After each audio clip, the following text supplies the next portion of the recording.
guys kind of get a break on the ticket sales thing tonight? Since this was apparently was a card that the fans voted to bring here, you should have been able to expect a bigger turnout. Let me tell you, I'm done trying to figure this thing out.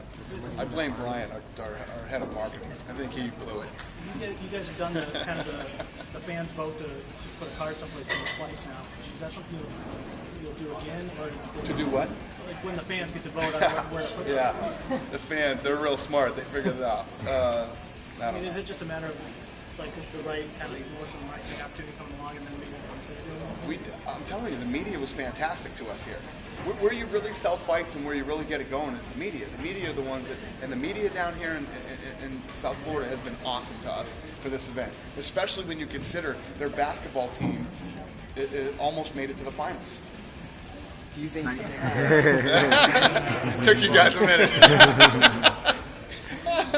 Do you think this would have the card done a lot better? Let's say maybe Anderson Silva or Chael Sonnen, someone like that was fighting on the card, you think the card would have sold out? Maybe. Well, that's the other thing too. If we did a pay-per-view event, we'd be at a big arena. And it's just scary, man. I know when we put tickets on sale in other places, they're gonna go boom, And here, this place has been, consistently bad. So it's tough. It's tough. I know, it sucks, man. I like it down here, too. You don't think I like coming down and staying in Miami for a few days? You know some of the places I have to go stay to do fights? I know Vegas weather's kind of dry. Down in Miami, man, this is awesome. This is a great place to be. But flip-flop this with Montreal in November. Yeah, I know. Well, that's the thing. We go to Montreal in November. Yeah, the weather sucks and you can't leave and it's freezing. But, man, we put that thing on tickets sell out in 4 minutes. You sell out a 22,000-seat arena. It's crazy ticket prices. Is it still looking likely that these people fight on that card? I don't know. Yeah, but yeah. Is his rehab? Let me guys tell you what Ariel likes to do. He likes to ask me questions he already knows the answers to. No. And then when I tell him yes, damn, that guy's good. He knows his shit. In other news. Yes. Very rare situation coming up. The next string of events because you have back-to-back, one in Atlantic City, one in Brazil. What are you going to do? I'll be at both. Really? Mm-hmm. You're going to leave Atlantic City? Wow. How about some of the stuff, like Bruce Buffer? Is he going to be in both just like yourself? Buffer is actually flying with me. Get out. Yes. I got 18 hours with Buff. I'm going to drug him like B.A. Baracus. Make sure he sleeps the whole 18 hours. Hey, Dana, how's your health? I know you had the inner ear. Come on. Nah. I'm good. Yeah, I'm good. Now, forgive me if this has been asked already. I may have missed a couple of questions, but with the Shogun situation fighting Brandon Vera, I know that you had desired he fight Glover Teixeira. That's a fight Glover wanted. Why did that not come together? Because he absolutely refused to fight him. He would rather be cut than fight him. Were you okay hearing that? Was that? But you know what? It's one of those very weird situations to hear one of the top 5 guys in the world say, I'd rather be cut than fight a guy who isn't ranked. Yet, and the reason that they were saying is because, he's not top 10. But then when we offered him Brandon Vera, he took it in 2 seconds. Vera isn't top 10 either. Yeah. So is it kind of weird now you're in a situation with the main event with Brandon Vera headlining? And somebody asked me this question earlier, but the reality is that Shogun is a guy whom I respect. The guy's been through a million wars with all the best in the world. But for some reason, man, he does not want to fight this dude Glover. And you know me. If you don't want me to tell the truth, then don't say that stuff to me on the phone. That's exactly what happened. That's exactly the way it went down. And me and Lorenzo said, listen, man, you can't turn down fights at this level. The money you're making and where you are ranked in the world, you don't turn down fights at this level. We might have to cut you. And he said, I'd rather be cut than fight him. Dana, something about this market, and I know you're very critical as far as the fans go. I know what the fans want across the country, but would it affect you guys to know that this market down here has Bellator here almost every quarter? On top of that, we've got regional fights almost every week. We have fight fans coming out every week. Doesn't it make sense for UFC to put a superstar card on to rise above all the Bush League, for lack of a better term, and really get the super fans out to a super card?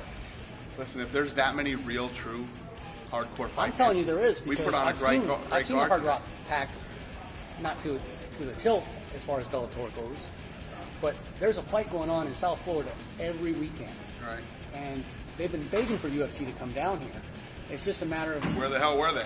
Well, with all due Every time I come down here, where are they? Okay.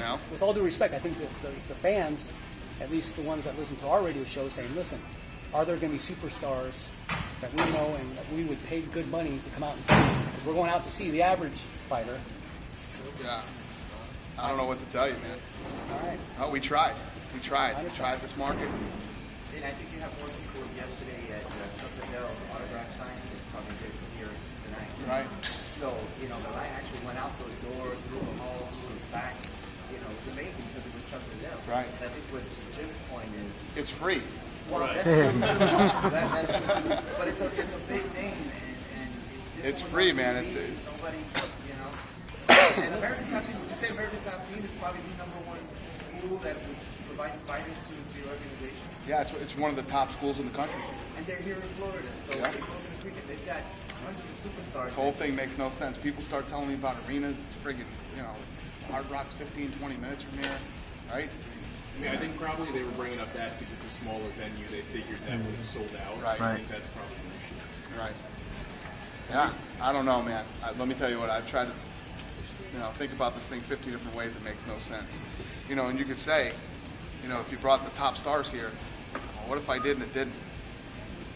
This place scares the shit out of me. This is a tough place to sell tickets. But you would agree with the media and what they're saying. Here's what I can agree. have- Here's what I can tell you. Yeah. You know the shows that we put on. They're in a show down here in South Florida that they put on every weekend. That's like a UFC event. The events are awesome. If you've never been live, it's one of the most exciting shows in all of sports. And there's definitely a difference between television and pay-per-view. But tonight we brought a great card down here. The fight, the FX fights were awesome, and it is what it is. Would you agree with the statement that Florida is really a hotbed of MMA? You've heard of some of the academies that Frank Yep. had mentioned. It's definitely a market that you guys can't They don't ignore. like to drive, and they don't like to spend money. I don't know what to say. I mean, every market we go in all over the world, boom, tickets are never an issue. This is one of the lowest gates in the history of the UFC, if not the lowest. I think this might be the lowest gate in UFC history. Wow. If it's not, it's damn close. 42, sudden impact. What was it, sudden impact? How did that do? Sean Shirk and... Oh, no, that was better than this. Oh, yeah. Oh, yeah. That was better than this. No doubt about it. How do you feel about that Fox Sports card now? The headliner, Good. Vera and Shogun. Good. Yeah. Shogun's on free TV. Came off probably one of the greatest fights ever in mixed martial arts history. Dana, looks like Tito's going to have his last fight this month. Yeah. What has he meant to the company over the years? Tito's been, a pain in my ass and a big star for the UFC. He was really, if you look at the Zoop there, our first big star. Me and Tito have had again, if you look at all the stuff between me and Tito, throughout our career, again, it's one of those things you couldn't write a better script, the way that it all played out and the way that it all went down.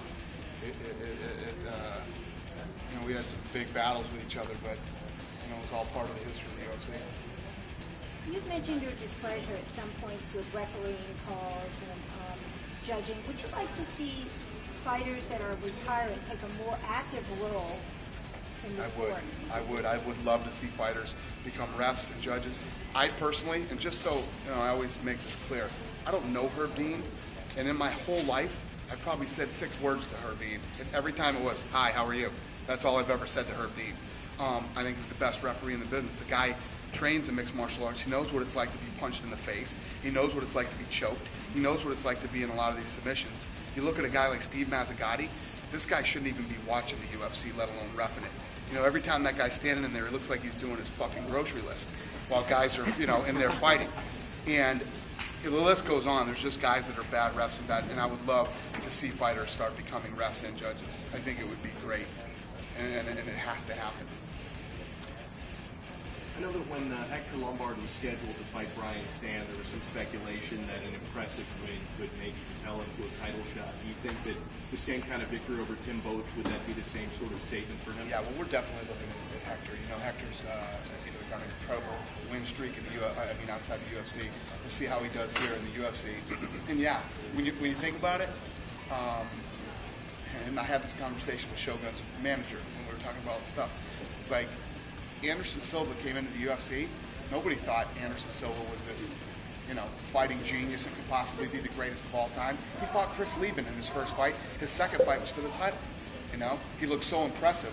I mean, if you're that much further above your entire weight class, you'll notice when he goes in there and fights. If he goes in and looks really great, then yes, he could probably get the next title shot. Speaking of Anderson Silva, can you get a prediction?